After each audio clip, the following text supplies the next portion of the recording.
पता है बहुत टेंशन हो रही है पंड्या स्टोर में हर किसी को, एंड खासकर धरा, रावी और ऋषिता को। अब क्या है ना कि शिवा को घर अगर वापस लाना है तो उन्हें घर बेचना पड़ेगा। सिचुएशन ही कुछ ऐसी हो गई है और ऐसे में माँ को कैसे मनाएंगे, ये सबसे बड़ी टेंशन है। कितनी देर से खटखटा रहे हैं, ना दरवाजा खोल रही है ना ही कुछ बोल रही है।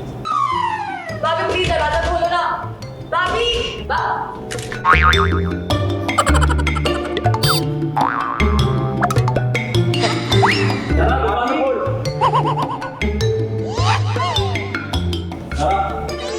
मैंने आज तक तुमसे कुछ नहीं मांगा, मैं बस इतना मांग रही हूँ कि घर भेज दो। ये नट बोल तो घुमा चुकी है, मेरे भी ढीले कर दिए इसने। खोल। अक्सर ये कहा जाता है कहानी खत्म पैसा हजम। ये मुहावरा तो आप सुनते ही हैं, लेकिन क्या है ना पंड्या परिवार के लिए ये मुहावरा उल्टा पड़ गया। जैसा कि पंड्या परिवार में इन दिनों जो हो रहा है ये तो आप सबसे भी छुपा नहीं है। अब सबके लिए तो शिवा मर गया है, लेकिन इनके साथ में कुछ ऐसा हुआ कि शिवा के मरने के बाद कुछ पैसे इनके हाथ लगे। अब जैसा कि पंड्या परिवार गरीबी से जूझ रहा है तो वो पैसे इन्होंने घर में ही इस्तेमाल कर दिए। फिर क्या कहानी में ट्विस्ट आया, पता चला कि शिवा जिंदा है और अगर शिवा को घर वाले घर में वापस देखना चाहते हैं तो भाई जो पैसे खत्म हुए हैं ना उसे लौटाने पड़ेंगे। इसीलिए तो ये घर को बचाने के लिए नया ड्रामा शुरू हो गया है। माँ को पता नहीं है कि क्यों ये घर बेचने के लिए धरा बोल रही है, लेकिन मैम आई एम श्योर कि अगर आपको पता चलेगा तो आप क्या कहते हैं बोल दोगे कि बेच दे। और वैसे आप लोगों को शिवा से इतना प्यार है नहीं भाभी, मगर आपको शिवा दिख रहा है, रावी को शिवा अच्छी बात है ना, शिवा दिखना चाहिए ना, आप लोगों को दिख रहा है, आपको प्यारा है तो क्या प्रॉब्लम? हमें हम भी देखना चाहते हैं, माँ को नहीं दिख रहा, हम भाइयों को नहीं दिख रहा, तीनों को। मेरी थोड़ी ना कंडीशन है कि मैंने तो कहा था कि मैं घर में जाके सबको बताती हूँ। तेरे को पता है माँ की कंडीशन क्या है, रावी की कंडीशन क्या है। तो रावी को से तो लड़ झगड़ के मैंने जैसे तैसे मना लिया उसको, बट उससे मना कर दिया कि घर में किसी को नहीं बताना है। अब ऋषिता तेरी पटरानी मेरे पीछे पड़ गई, उसको लगता है कि ये दोनों छुप छुप के कहीं गर्ल्स नाइट आउट कर रहे हैं, तो अब उसको भी तो पता चलना चाहिए कि उसका अलग ही चल रहा है। जी हाँ, धरा, रावी और ऋषिता ये तीनों ने घर वालों से बगावत कर ली है। बहुएं चाहती हैं कि पुश्तैनी घर बिक जाए, इसीलिए तीनों ने खुद को कमरे में बंद कर लिया है और भूखे रहने की धमकी भी दे दी है। सुनो सुनो सुनो, इस कमरे में से अब हम तीनों में से कोई भी बाहर नहीं निकलेंगे। या तो अभी ये घर बिकेगा या तो हम तीनों बिना खाए पिए इसी कमरे में रहकर अपनी जान लेंगे। माँ को मनाने की कोशिश हो रही है पर माँ मान नहीं रही है। माँ ने तो कह दिया ये मेरी पुश्तैनी ज़मीन है, मेरा पुश्तैनी घर है, जो भी हो जाए, जो कुछ भी हो जाए, मैं तो ये घर नहीं बेचूंगी। इधर से उधर हो जाए दुनिया, मेरा ये घर नहीं बिके। हमारे पापा की यादें कैसे बेच दें? अब भी सुमन माँ को मनाना ये तो ना को चने चबाना जैसा है। फिलहाल सासू माँ मान नहीं रही हैं। अब भी इस घर से माँ की पुरानी यादें जो जुड़ी हुई है। अब सुमन माँ को तो पता नहीं है ना शिवा जिंदा है, लेकिन माँ को भी पता चल ही जाएगा। घर में रावी जानती है, ऋषिता जानती है, धीरे धीरे सबको पता चल जाएगा, माँ को भी पता चल जाएगा, माँ को छोड़ के सबको पता चल जाएगा। और मुझे मेरी भाभी पर पूरा विश्वास है, इसलिए मैंने बोला कि बेच दो घर, जैसे बोल रही कर दो। और मुझे माँ पे विश्वास है, बिना पेंदे का लोटा है, कभी एग्जैक्टली। मुंबई से स्नेहिल यादव के साथ एबीपी न्यूज रिपोर्ट।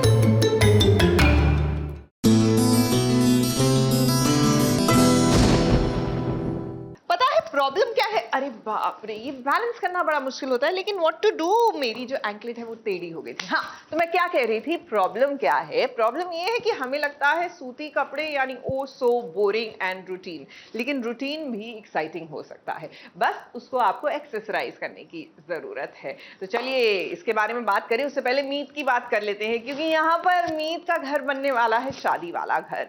भाई हमारे मीत लीव के बाद घर क्या लौटे, स्वागत बाद में करेंगे, शादी की बात पहले कर लेते हैं।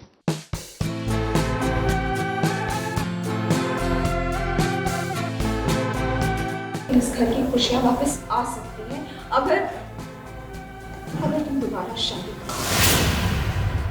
मेरे लाइफ पार्टनर आई से छवि की बात करके उसका रिश्ता फाइनल कर।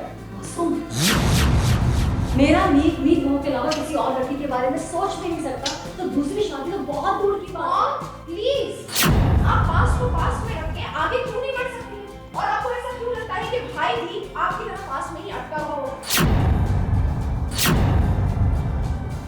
कुछ जख्म ऐसे होते हैं कि वक्त भी उसे भर नहीं सकता।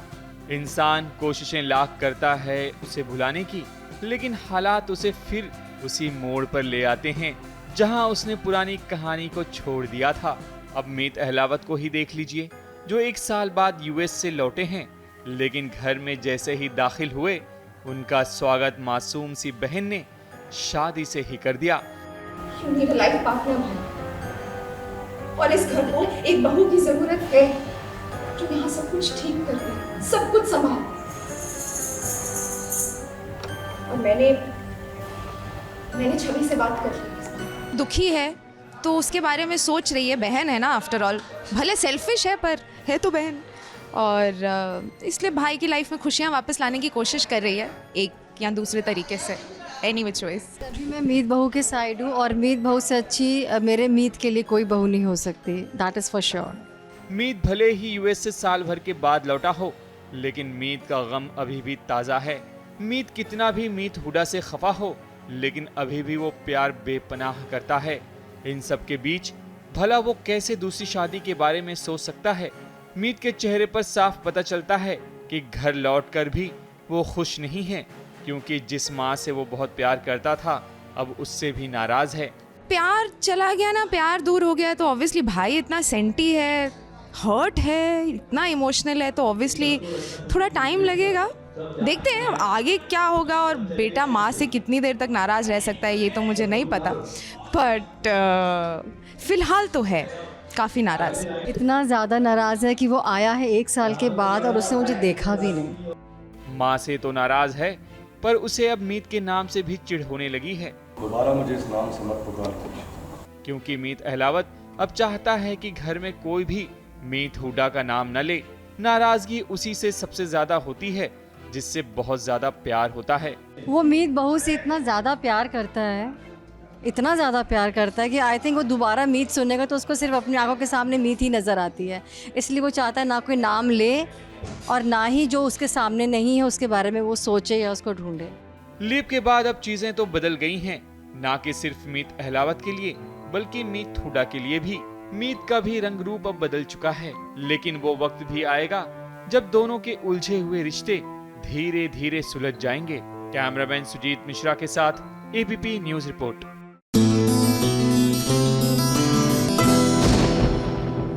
यकीन मानिए ये जो सेहरे के पीछे चेहरा छिपा है ना, सारी प्रॉब्लम उसी की हो रही है। लेकिन जरा बताइए, कभी आपने ये सुना है कि दुल्हन का झगड़ा हो रहा हो मंडप पर और दूल्हे राजा अपने चेहरे से सेहरा हटाने के मूड में ही ना हो? लेकिन कुछ ऐसा ही हो रहा है सीरियल परिणीति में।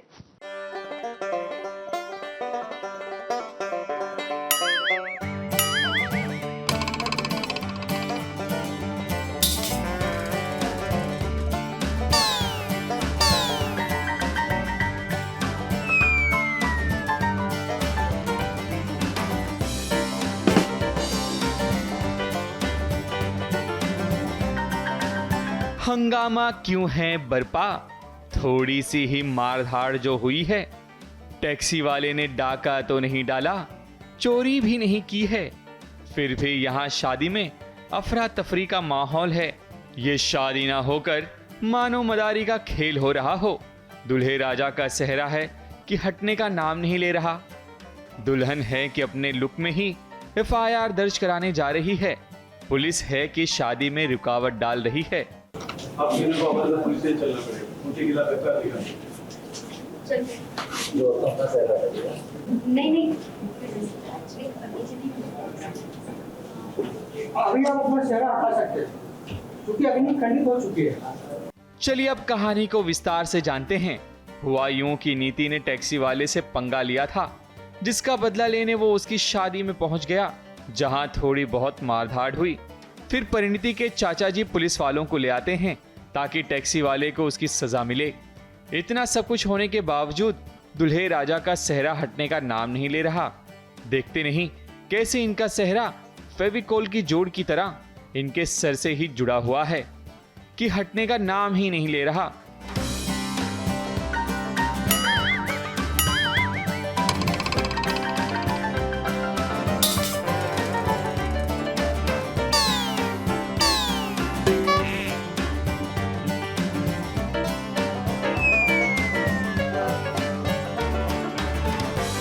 क्योंकि दूल्हे राजा जानते हैं कि सेहरा जो उठ गया तो राज खुल जाएगा, जिससे फिर हाय तौबा होगी, क्योंकि राजीव की शादी ऑलरेडी परिणीत से हो चुकी है। अब सेहरा उठने ही वाला होता है, तब रोक भी दिया जाता है। देखिए कैसे। पहले इतनी सारी रुकावटें आ रही है शादी में, सेहरा बंदे रह रही।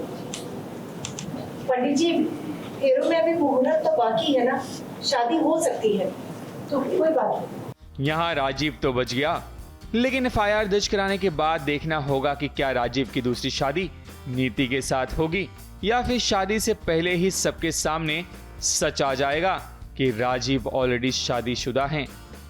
ABP news report.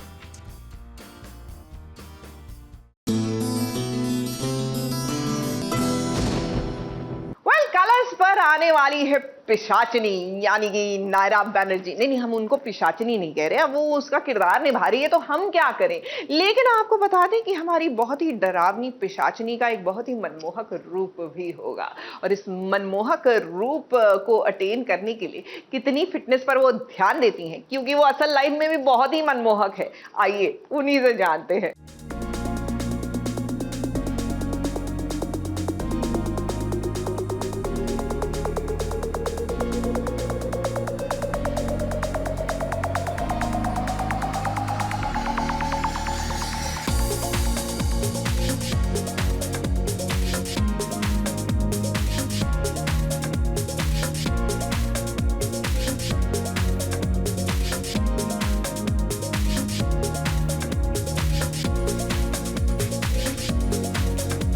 This is Naira Banerjee. तो मैं अपने जिम में आई हूँ which is E gym in Malad, and आज मैं अपने वर्कआउट के बारे में, अपने लाइफस्टाइल के बारे में, अपने फूड डाइट के बारे में, and how my coach trains me, what he asks me to eat, what kind of exercise he gives me to maintain a beautiful lifestyle and body, वो सब मैं आपके साथ शेयर करने वाली हूँ। So let's get in, come on.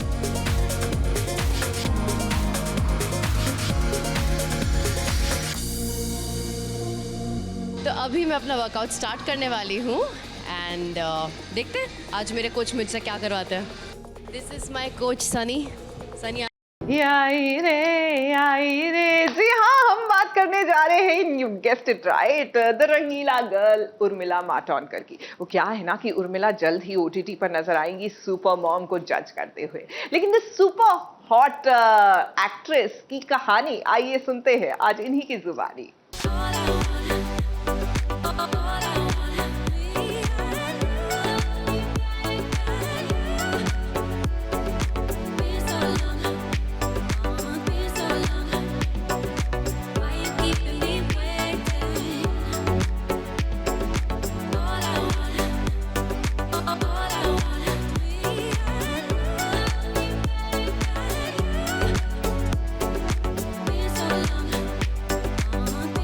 बात बिल्कुल सत्य है कि 15 साल बाद लौट रहा है फिर से वही खूबसूरत चेहरा जिसको देखकर फैंस हमेशा कहा करते थे कि उर्मिला मेरे सपनों में मिलती है।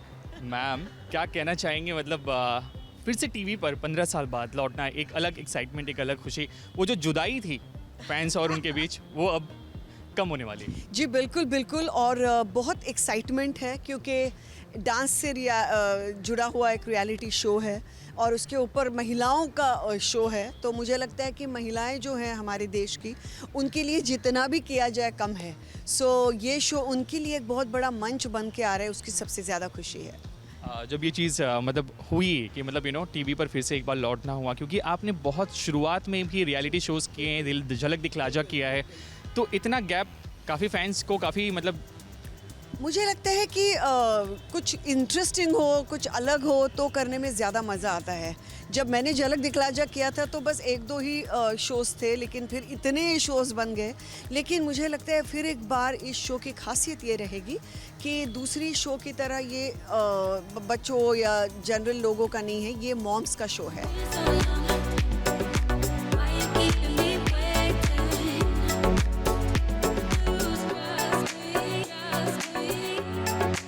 आपके बारे में हर कोई जानता है, सब कुछ, इतनी सारी फिल्में, जब हम शायद थे भी नहीं तब से आप काम कर रही हैं मैम।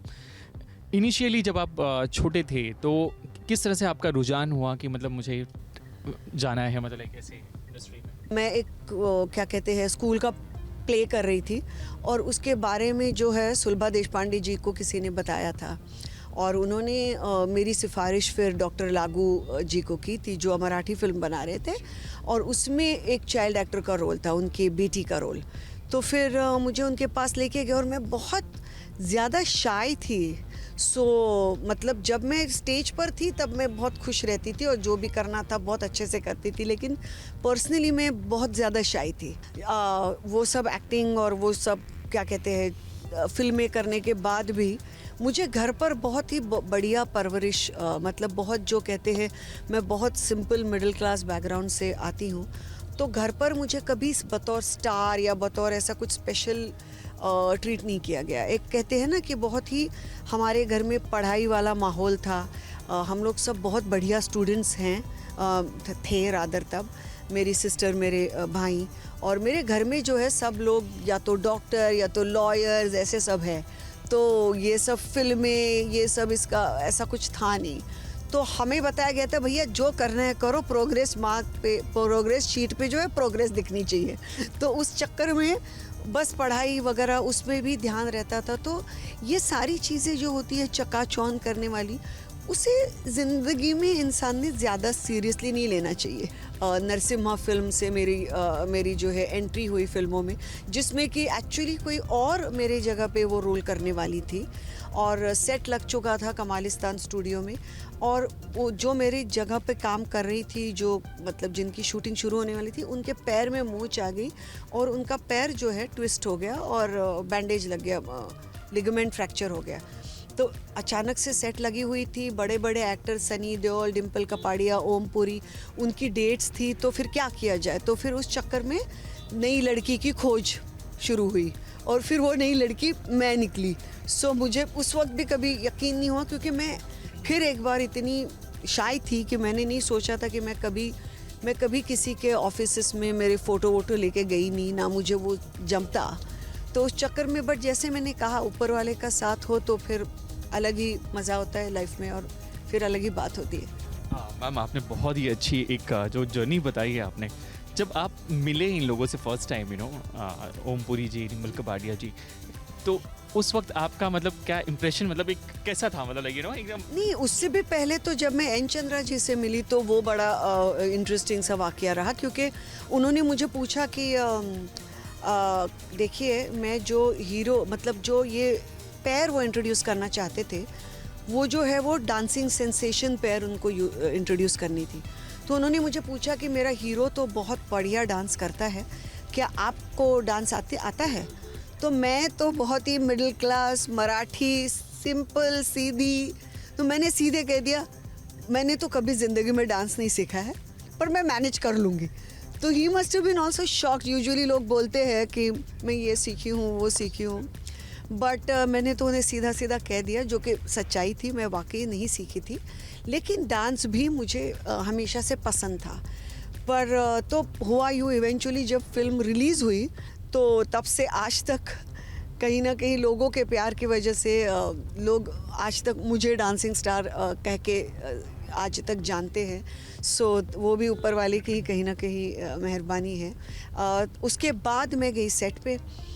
सो आपने सही कहा, अचानक से रूपारेल कॉलेज एक पढ़ाकू सा कॉलेज और एक बहुत ही सिंपल मिडिल क्लास बैकग्राउंड से अचानक से मैं सेट पे थी, जहाँ पे 500-600 जूनियर आर्टिस्ट थे और इतने बड़े बड़े एक्टर्स थे। सरोज खान उसकी कोरियोग्राफर थी और सीधा सीधा जो पहली चीज़ मुझ पे शूट हुई वो भी एक गाना थी।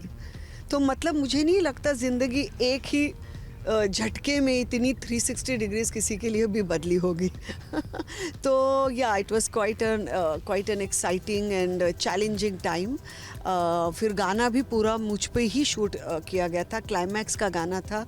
लेकिन सच कहूँ तो मुझे वो सब नहीं दिख रहा था, मुझे ये दिख रहा था कि मुझे ये बहुत बेहतरीन मौका मिला है और उसे मैं कैसे मेरी बेहतरी से प्रेजेंट करूँ और how do I give my best. So मैंने बस वही सोचा। इतने सारा सब काम कर लिया आपने, लेकिन कब आपको महसूस हुआ उर्मिला हो गई है, मतलब आपको कब ऐसे ही लगा? दरअसल मैंने ये सब सोचने के लिए वक्त नहीं दिया अपने आप को, ना ज़िंदगी ने वक्त दिया और दरअसल ना ये कभी सोचना चाहिए। मैं अभी भी अपने बारे में ऐसा सब सोचती नहीं हूँ। और इतना ज़्यादा सीरियसली वाकई इन चीज़ों को नहीं लेना चाहिए। लेकिन यस, मैं कहूँगी एक बहुत इंटरेस्टिंग सा वाक़या उस वक्त ज़रूर हुआ था कि जो बहुत आज तक याद है। तो जब नरसिम्हा फिल्म रिलीज़ हुई तो मिनर्वा थिएटर में लगी थी, जो मिनर्वा थिएटर जो मुंबई की शान माना जाता है, शोले पिक्चर जहाँ पे 5 बरस चली, तो वहाँ पे लगी थी फिल्म और हमें लेकर गए थे। और फिर अंधेरे में हमें एक लिफ्ट थी जो सीधे थिएटर में खुलती थी, तो फिर वहाँ पे हम गए और जस्ट गाने से पहले हमें लेकर गए वहाँ पे। और जब गाना शुरू हुआ और एक जगह आती है जहाँ म्यूज़िक रुकता है और फिर वहाँ से मैं डांस करना शुरू करती हूँ और अचानक मैंने देखा लोगों ने जो है पैसे फेंकना शुरू कर दिया है और चिल्ला रहे हैं लोग और तालियां बजा रहे हैं और बहुत एंजॉय कर रहे हैं। और उसमें का एक सिक्का था वो आके मेरे पैर पे गिर गया और मुझे लगता है कि वो जो मोमेंट है वो ज़िंदगी भर मैं नहीं भूल सकती, क्योंकि वो मोमेंट इतना ख़ास था। क्योंकि ये फीलिंग अच्छी नहीं, ये ग्रेट थी कि वो नहीं थी कि मैं स्टार बनी हूँ, ये फीलिंग थी कि इतने सारे लोगों ने मुझे इतना पसंद किया है तो कुछ तो मैंने सही किया होगा। तो वो बहुत एक भावनात्मक और बहुत ही या इमोशनल सा एक मोमेंट था। मैम, आपने कहा कि घर पे सब पढ़ाकू लोग थे, मतलब सब ऐसा माहौल था। कभी किसी ने ऐसे एक नहीं कहा कि नहीं आप, अरे ये क्यों बनना है, आप मतलब आप ऐसे पढ़ाई करके कुछ ऐसे क्यों नहीं करना है? नॉट रियली, लेकिन मुझे लगता है ये थोड़े ब्रेक के बाद डिटेल में बताना पड़ेगा, क्योंकि हम पहुंच गए हैं जहां शुरू होगा हमारा पार्ट 2 खाने का।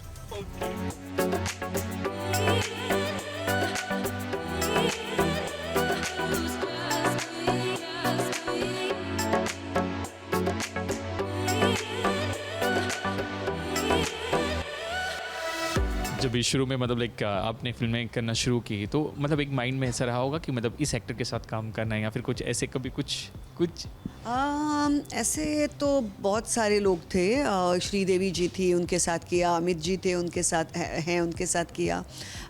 फिर मुझे लगता है मैंने सारे ऐसे लोगों के साथ काम किया है जिनके मतलब जिनका काम मुझे खुद को भी पसंद था। उसमें शाहरुख है, संजय दत्त हैं, सलमान है, आमिर है in fact. So it's been great, I mean I couldn't have been better.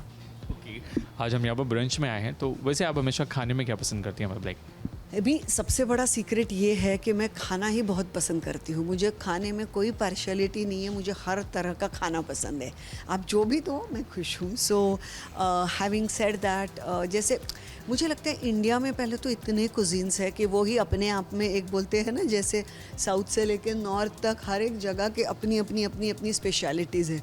तो मुझे लगता है मैं जहाँ पे भी जाती हूँ वहाँ के भी लोगों को उनकी ही स्पेशलिटीज़ बता सकती हूँ, इतनी मैं खाने की फ़ैन हूँ।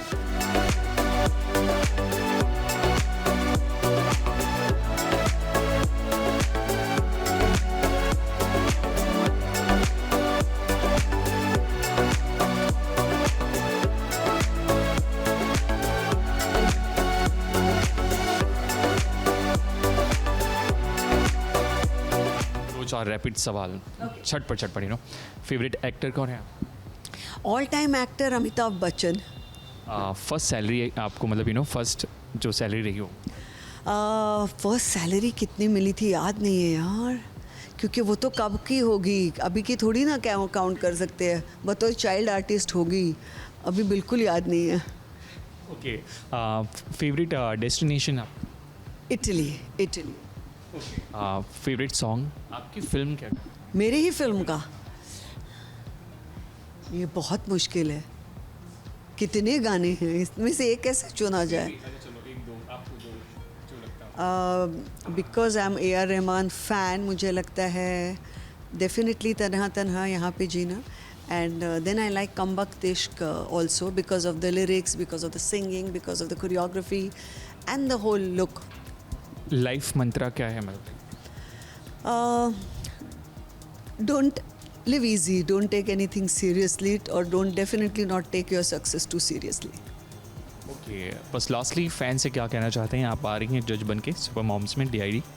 सबसे इम्पॉर्टेंट चीज़ यही कहना चाहूँगी कि जो प्यार का सिलसिला हमारे और आपके बीच चलता रहा, पता नहीं 30 बरस से तो बतौर नायिका ही चलता रहा और उससे पहले बतौर चाइल्ड आर्टिस्ट, आपके वजह से आज मैं जहाँ पर भी हूँ वहाँ पर हूँ, और आप ही से मिलने DID सुपर मॉम्स में आ रही हूँ, तो हम और आप इसमें बहुत और भी मस्ती करेंगे, तो जुड़े रहिए।